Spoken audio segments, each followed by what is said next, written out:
The stars blurred past the viewing window as Commander Jake Morrison watched humanity's first faster-than-light jump come to an end.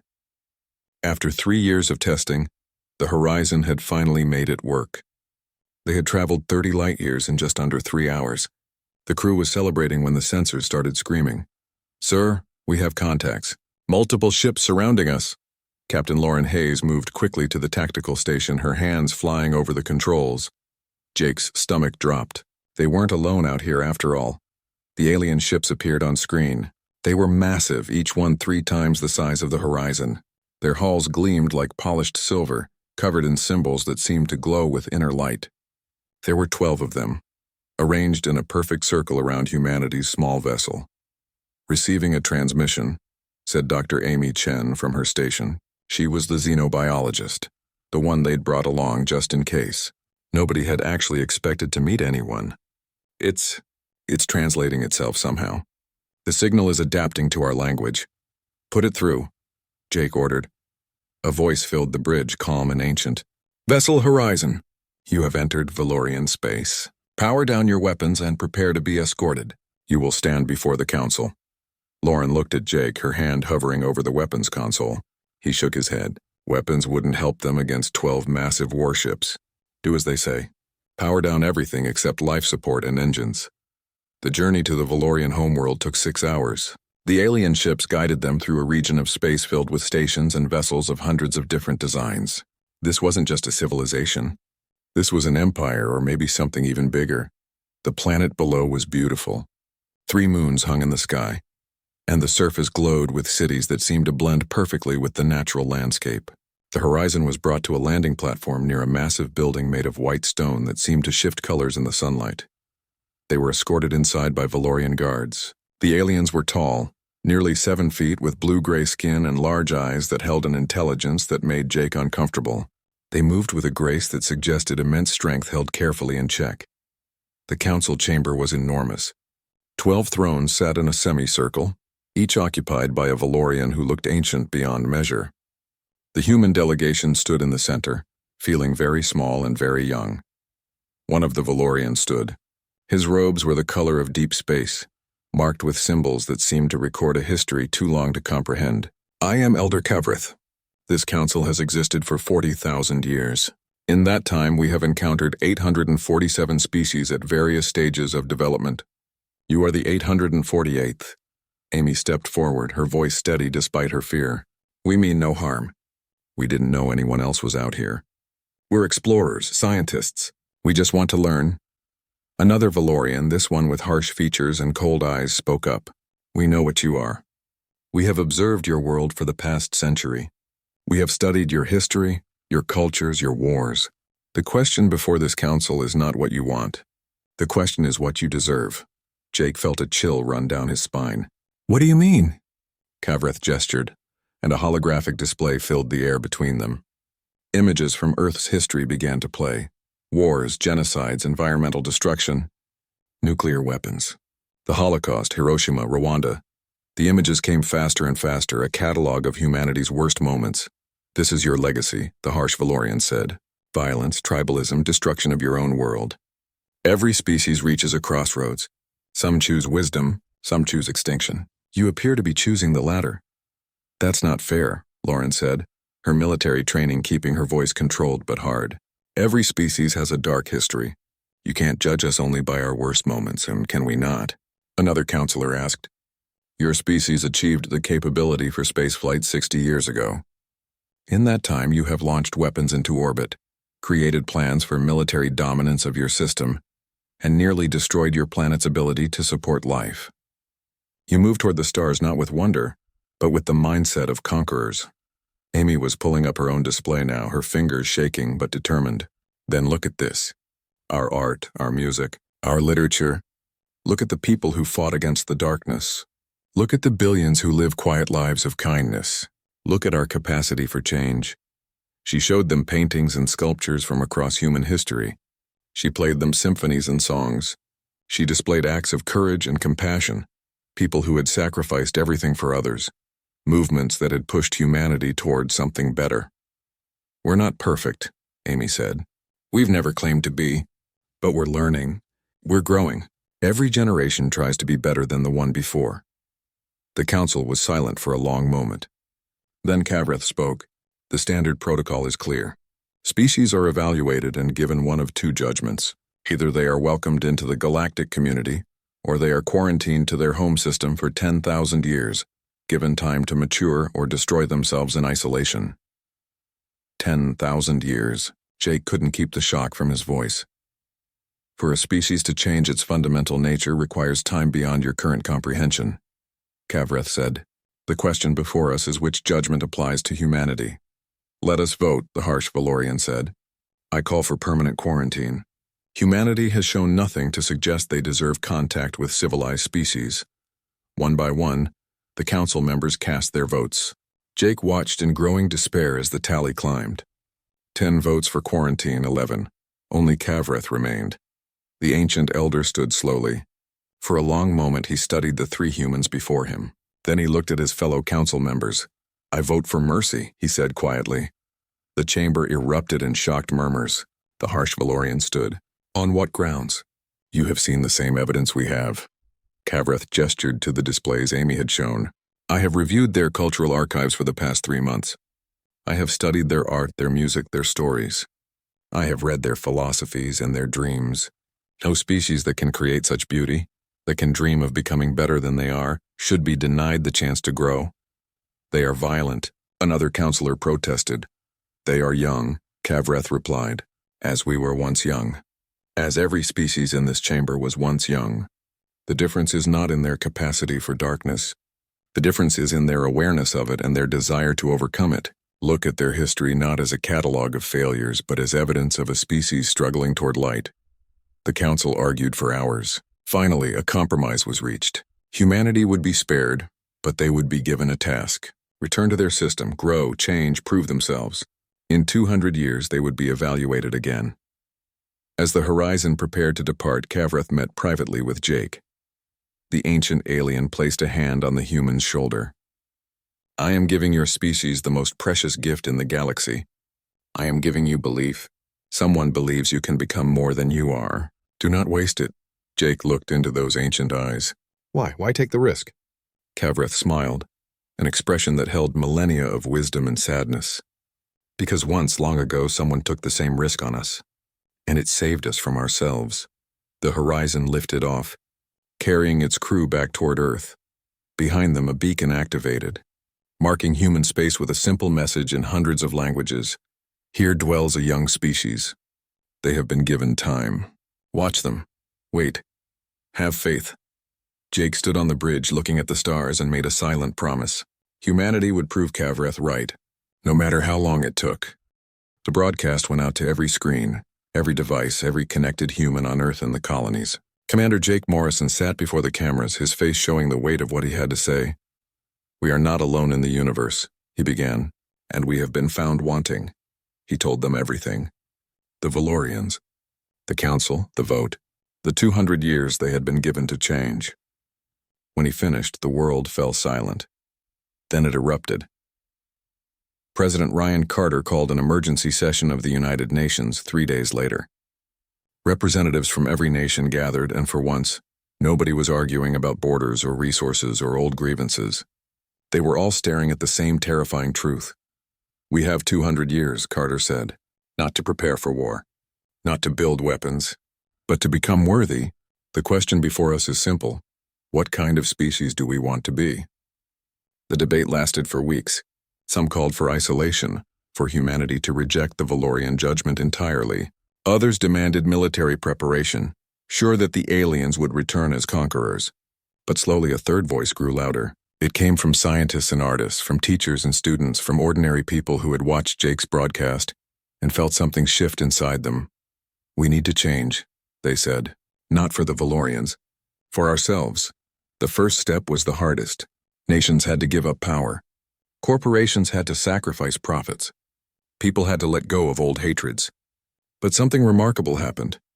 Knowing they were being watched, knowing they had a deadline, humanity found motivation they had never had before. The Great Unification took 30 years. Borders didn't disappear overnight, but they became softer. Trade barriers fell. Military budgets were redirected toward research and development. The United Earth government formed not through conquest but through choice. By 2187, humanity spoke with one voice. Dr. Lisa Wong stood before the Global Climate Council in 2220, presenting her life's work. She had spent 40 years developing clean fusion reactors that could power entire continents. Behind her, solar farms stretched across restored deserts, and wind turbines lined coasts where the water was clean again. Earth's temperature has dropped by 0.7 degrees in the past 20 years, she said. The oceans are recovering. The forests are regrowing. We're not just stopping the damage anymore. We're healing our world. The applause that followed was broadcast across all of humanity's settlements. On Mars, in the underground cities where 50,000 people now lived, they watched and cheered. On Europa Station, where scientists studied the life in the moon's hidden ocean, they celebrated. On the moon, where the shipyards were building humanity's first true starships, workers stopped and smiled. Humanity was changing, but it wasn't easy. Commander Ben Sullivan stood at the observation window of Mars Command in 2300, watching the red planet slowly turn green. The terraforming project had been running for 60 years. Bacteria engineered to produce oxygen were spreading across the planet. Ice was melting at the poles. In another century, people might walk on the surface without suits. We're doing it wrong, his chief scientist said one day. We're going too fast. We're not considering the native bacteria we found in the deep ice. Ben wanted to argue.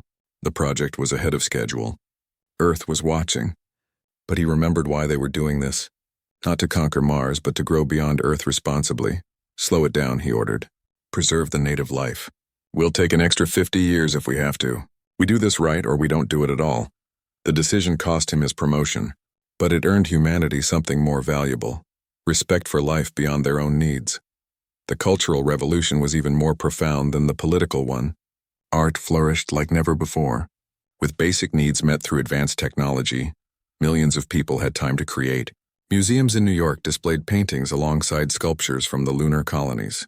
Symphony orchestras played compositions that blended traditional instruments with sounds from alien worlds humans had visited.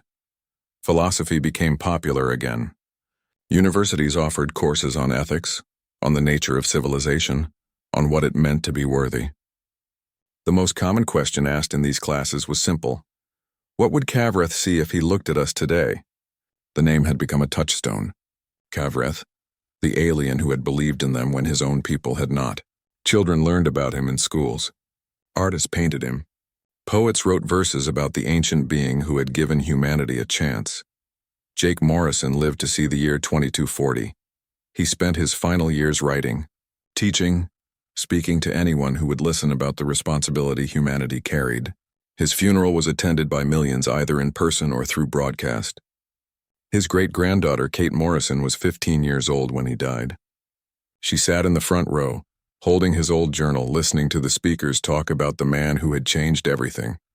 Will you continue his work? Her mother asked her that night. Kate looked at the journal, at her great-grandfather's handwriting, at his dreams for humanity's future. Yes, she said. I will. The years rolled on. 2300 became 2320. 2320 became 2340. Humanity kept pushing forward, kept changing, kept growing. They made mistakes. There were setbacks. A mining accident on Titan killed 300 people. A dispute over water rights on Mars nearly turned violent. Old prejudices died hard and new ones sometimes emerged. But each time humanity course-corrected. They learned. They adapted. They became better. By 2350, Earth was a garden again. The scars of industrialization had healed. Cities existed in harmony with nature. Their buildings covered in green, their energy clean and renewable. The population had stabilized at 8 billion, with another 2 billion spread across the solar system's colonies. More importantly, humanity had learned to govern themselves with wisdom instead of force. Decisions were made through consensus and careful consideration. Resources were shared. Education was universal. No one went hungry. No one was denied medical care. Wars had become history, studied as a reminder of what they had left behind. Ambassador Kate Morrison was 52 years old in 2357 when she received the assignment she had been preparing for her entire life. The 200 years were almost up. It was time to return to Valorian space. She stood in the briefing room looking at the faces of her crew.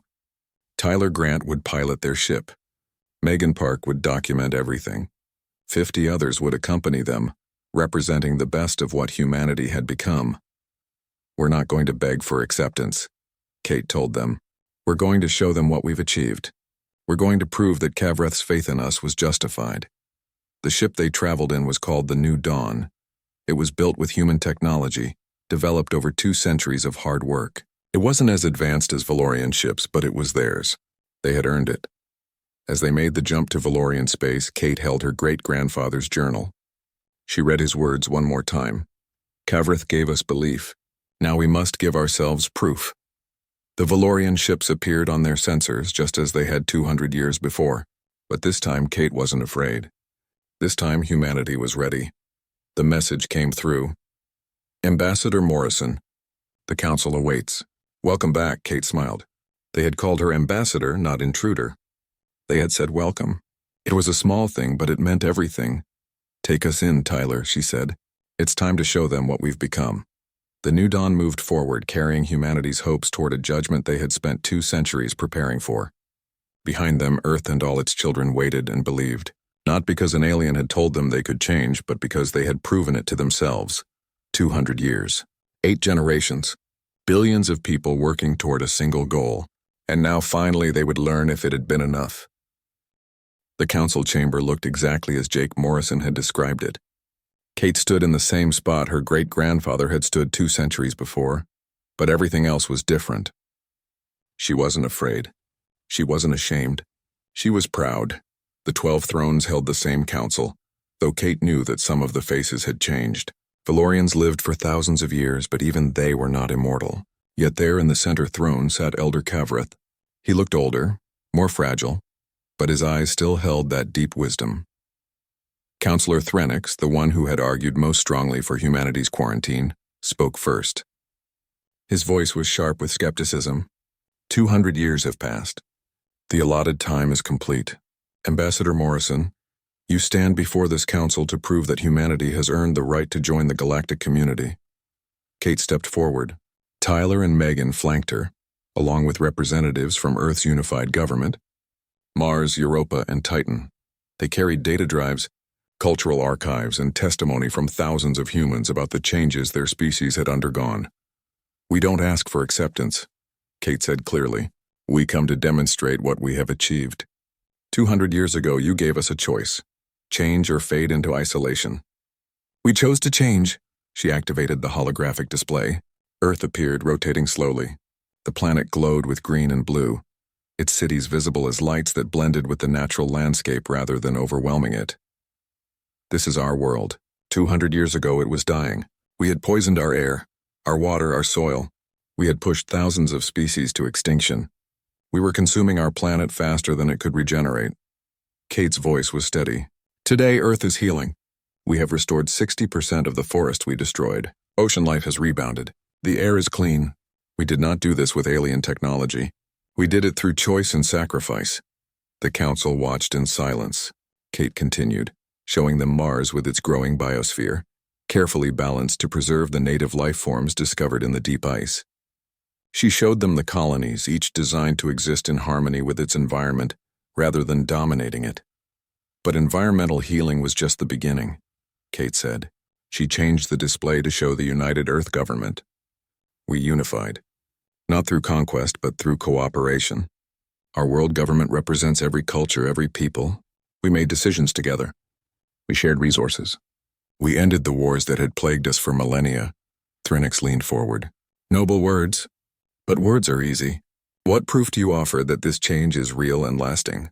Tyler stepped forward. I was a soldier before I became a pilot. My grandfather fought in the last war between nations 70 years ago. It ended not through victory, but through choice. Both sides realized that fighting over borders and resources made no sense when we had an entire solar system to explore. We chose cooperation over conquest. Megan activated her own display. I'm an anthropologist. I study how cultures change. I've documented the past 200 years extensively. The transformation wasn't instant or perfect. We had setbacks. We struggled. Old prejudices died slowly. but each generation was better than the last. Each generation chose progress over tradition when tradition meant hatred or division. She showed them statistics, cultural data, crime rates that had plummeted, education levels that had soared, happiness indices that had risen steadily. This is not propaganda. This is documented reality, verified by our own independent observers across thousands of communities. Elder Kavreth spoke for the first time. His voice was softer than Kate remembered from the recordings. Tell us about your failures. Perfection is not possible. What have you struggled with? Kate appreciated the question. It showed wisdom. We've struggled with letting go. Nationalism died hard. Some people didn't want to change. We had protests, resistance movements, people who claimed we were abandoning what made us human. She paused. We didn't force them to change. We showed them that change didn't mean losing themselves. It meant becoming more. We still have crime, Tyler added. We still have disagreements. People are still people. But we resolve conflicts through dialogue and law, not violence. The last murder on Earth happened 3 years ago, and it shocked our entire world. Another counselor, one Kate didn't recognize, spoke up. You speak of unity, but you are a diverse species. How do you maintain cohesion across different cultures and beliefs? We don't try to make everyone the same, Kate explained. Unity doesn't mean uniformity. We celebrate our differences. Cultural festivals from every tradition are shared globally. Languages are preserved. Traditions continue. We simply stopped letting our differences divide us. The council deliberated quietly among themselves. Then Thrinnick spoke again, and his tone had shifted slightly. What you described is impressive. But you are one solar system. How do we know you will not become aggressive when you encounter other species? You have no experience with other civilizations. Kate nodded. That's true. We can't prove what we'll do in situations we haven't faced. But we can tell you what we've learned. She pulled out her great-grandfather's journal, the physical book she had carried across light years. Jake Morrison wrote this after meeting you. He wrote, we were judged and found wanting. But one person believed in us anyway. That belief changed everything. She looked directly at Kavreth. You taught us that mercy is more powerful than judgment. You showed us that potential matters more than history. We've built our entire society on that principle. When we make mistakes, we offer chances to correct them. When we encounter problems, we look for solutions that help rather than harm. Kavreth's eyes gleamed with something that might have been tears. You remembered. We never forgot, Kate said softly. Every child learns your name. Every school teaches about the day you stood alone and voted for mercy when no one else would. You're not just a name to us. You're the reason we had the chance to become who we are. The chamber fell silent. Then another counselor spoke, one who had been quiet until now.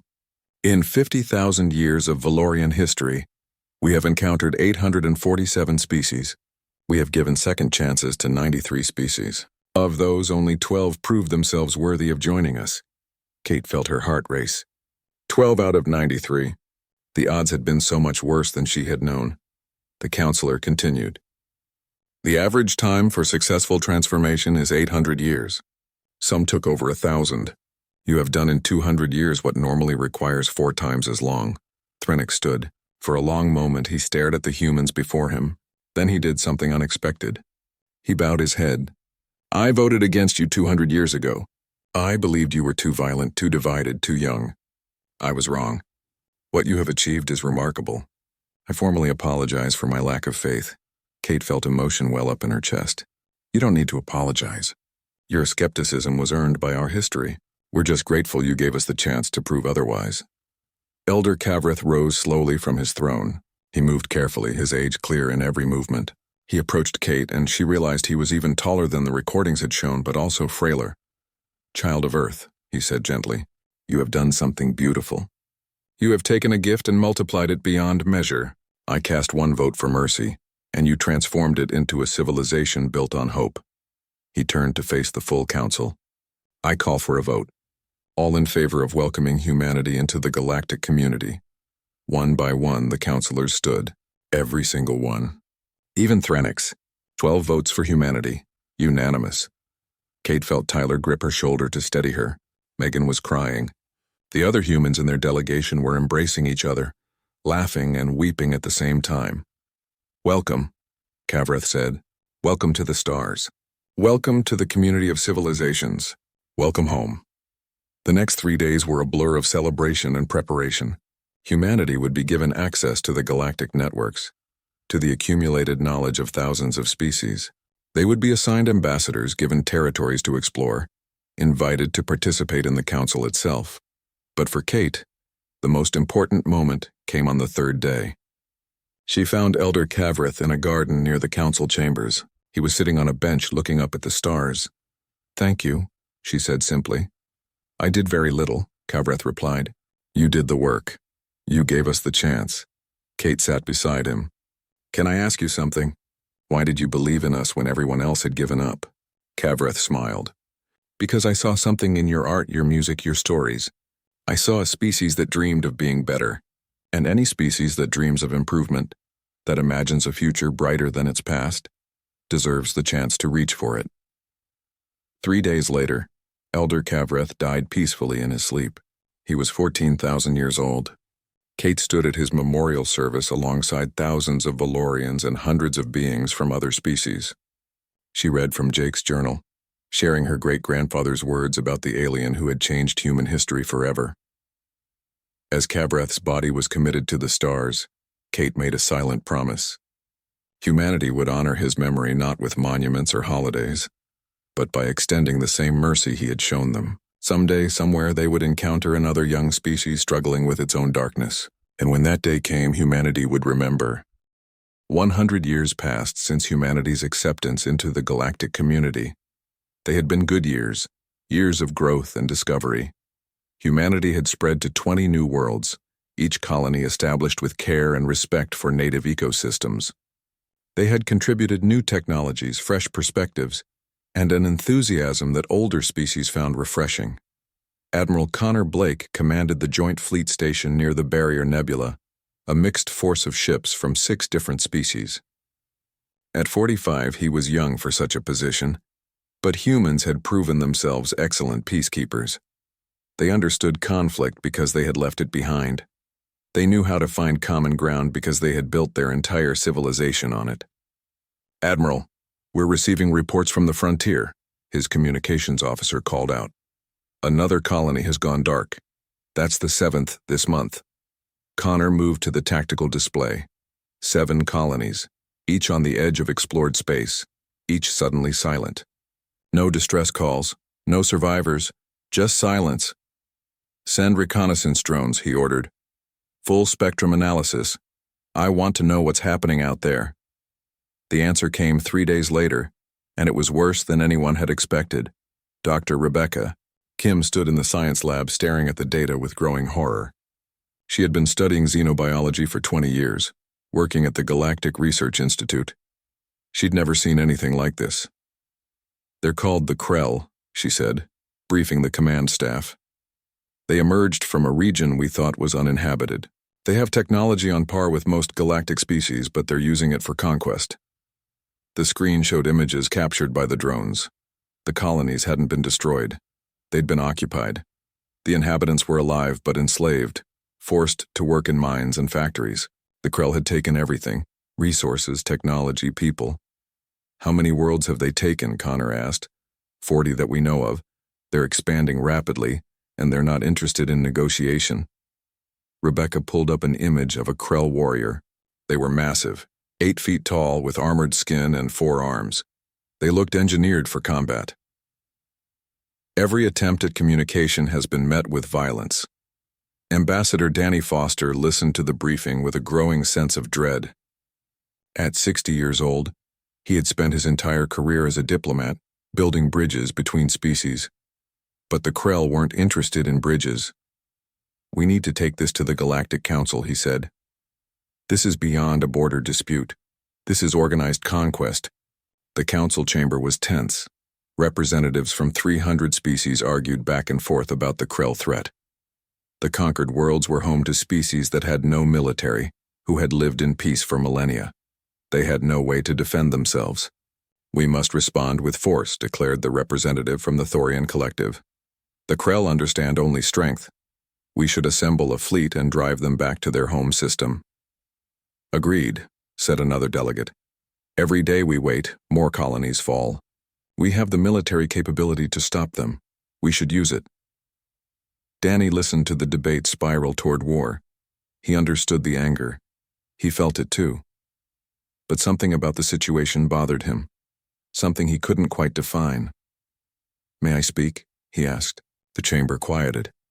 Humanity was still relatively new to the council, but they had earned respect. Danny stood. "I'm not saying we shouldn't act. Those colonies need help. But before we commit to war, shouldn't we understand what we're fighting?" "We understand perfectly," the Thorian snapped.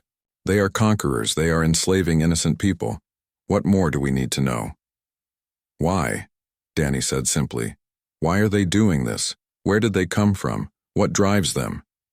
Rebecca was already working on that question. She spent 3 weeks analyzing every piece of data they had on the Krell. She studied their ships, their weapons, their behavior patterns. And then she found something that changed everything. "They're not natural," she announced to Connor and Danny. "The Krell were engineered." She pulled up genetic data. "Look at this. Their DNA has markers of artificial manipulation. Someone designed them, probably 10,000 years ago. They were created as warriors, as living weapons." Connor felt sick. "Created by whom?" "A species that's extinct now. We found references in old databases. They were called the Architects.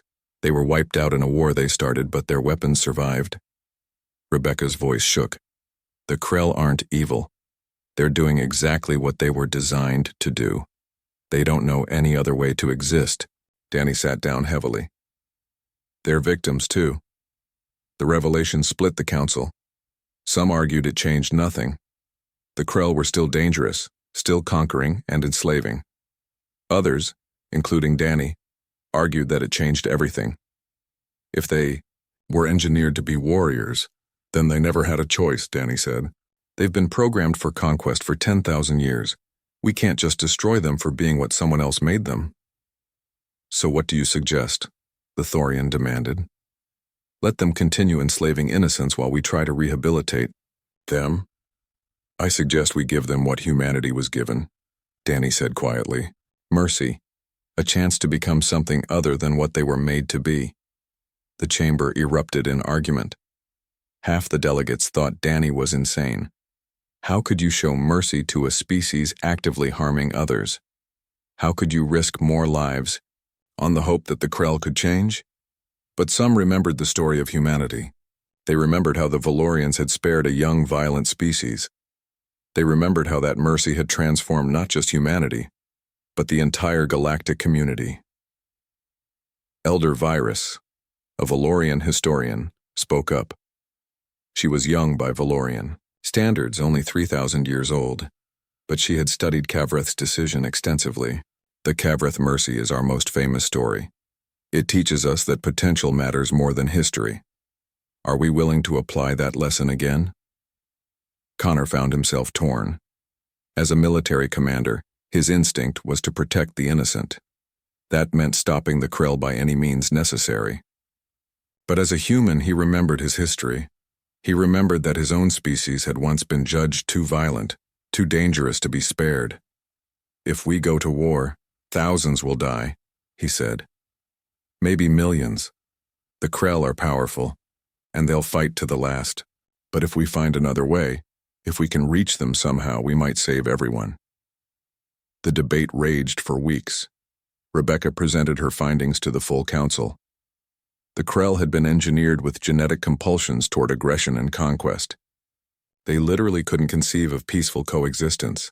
It was like asking a bird not to fly or a fish not to swim. But genetics aren't destiny, Rebecca argued. Humanity proved that. We had aggressive instincts too. We had tribalism hardwired into us. We overcame it through culture, through education, through choice. The Krell have never been given that chance. "How do you give that chance to someone actively enslaving others?" the Thorian asked, and it was a fair question. Danny had been thinking about that. "We quarantine them. We stop their expansion immediately. We use force if necessary to protect the colonies. But instead of destroying them, we offer them help. We show them there's another way to live. And if they refuse, then at least we tried. At least we offered mercy instead of leading with destruction." The vote was called. The chamber was divided. Species who had been victims of aggression wanted justice, wanted protection. Species who remembered being young and foolish themselves wanted to extend the same mercy they'd received or wished they'd received. In the end, the vote came down to a single deciding ballot. The Valorian delegation held the tie-breaking vote. Elder Virus stood, and the chamber fell silent. 200 years ago, my people debated this same question about humanity, she said. Elder Kavreth stood alone and voted for mercy. He believed that any species capable of dreaming of change deserved the chance to pursue it. That single vote changed the galaxy. She paused, letting her words sink in. The Krell have never dreamed of change because they don't know change is possible. They are prisoners of their own design. I vote for mercy, not because they deserve it, but because that is who we have chosen to be. The vote passed by the narrowest margin. The Krell would be given a chance. But implementing mercy on a galactic scale would require something unprecedented. It would require patience, resources, and risk. Most of all, it would require someone willing to lead the effort. Connor, Rebecca, and Danny looked at each other. This was their proposal, their belief, their faith in the lesson humanity had learned. If they wanted mercy for the Krell, they would have to be the ones to make it work. We'll do it, Connor said. Humanity will lead the mercy mission.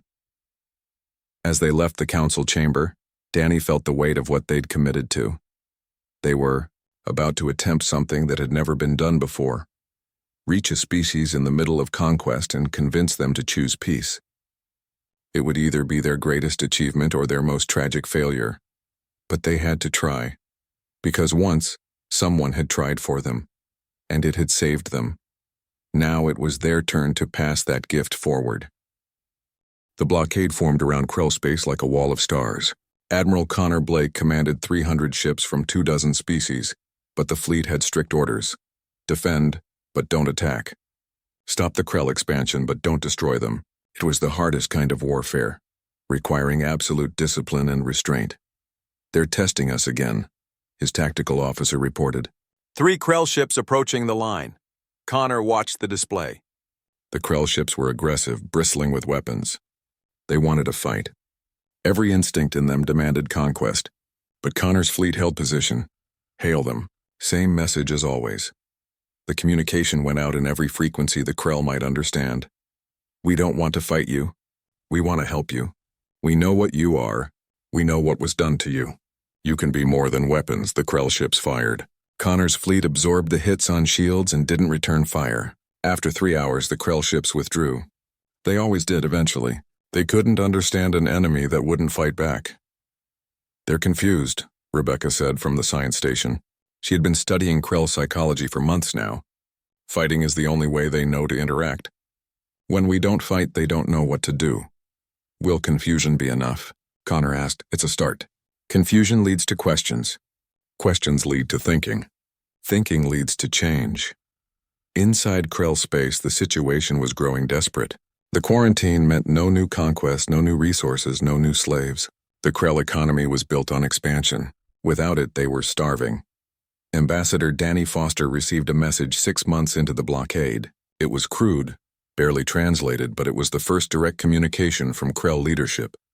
Why you not fight? It read, You strong, we strong, should fight. Should see who wins, Danny smiled. It was progress.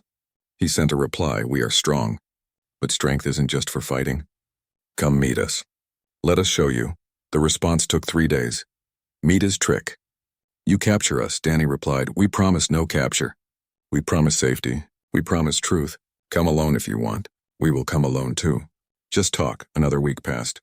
Then a single Krell shuttle crossed the blockade line. Danny met it in a neutral station, unarmed and alone except for a translator device.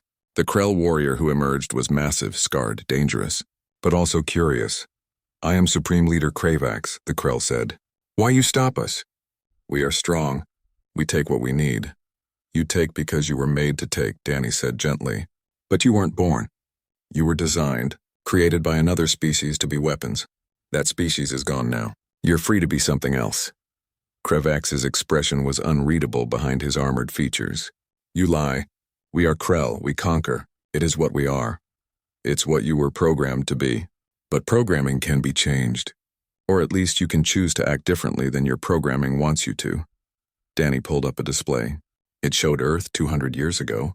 War's destruction, environmental collapse. Then it showed Earth today, green and peaceful and thriving. This was my species, Danny said. We were violent.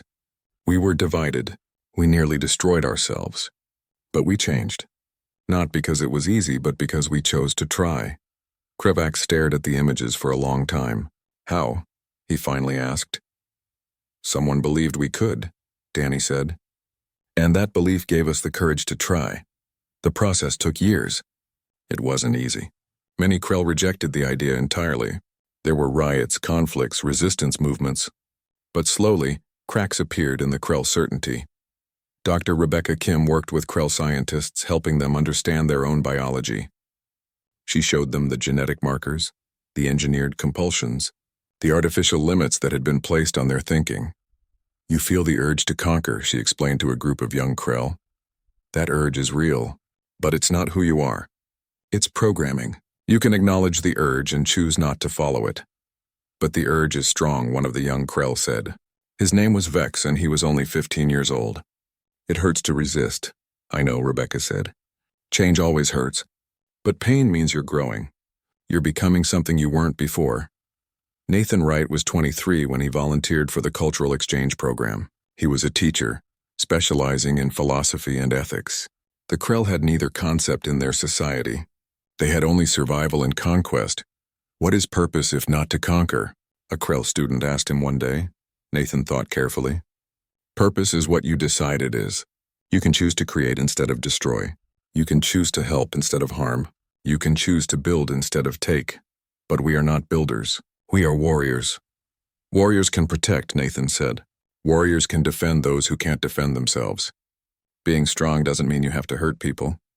It can mean you have the power to help them. The idea was revolutionary to the Krell. Strength without conquest. Power without domination. It went against everything they had ever known.